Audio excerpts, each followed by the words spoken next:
Welcome to Luca and Miguel. Enjoy the video. You start by checking the unit and gathering distilled water, a soft cloth, and the filter. This matters because minerals clog the system. Once done, remove the tank cap and fill to the indicated one. 5L or fill line, avoid overfilling to prevent leaks. Make sure to reseat the cap tightly and place the tank on the base until it clicks. This aligns the float valve and prevents air locks. Now plug into a grounded outlet. Do not run without water, as the motor could overheat. You now install the filter or wick, aligning the arrows.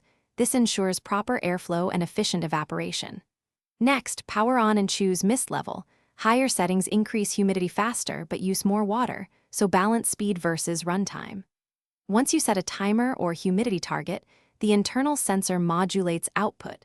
That preserves water and prevents overhumidification. Make sure vents are unobstructed and point mist away from electronics, because direct spray can damage nearby devices. Monitor the first hour and tweak settings as needed. You finish by setting a maintenance rhythm. Empty and rinse daily, deep clean weekly with a 1-to-1 vinegar solution to remove scale, and replace filters when output falls.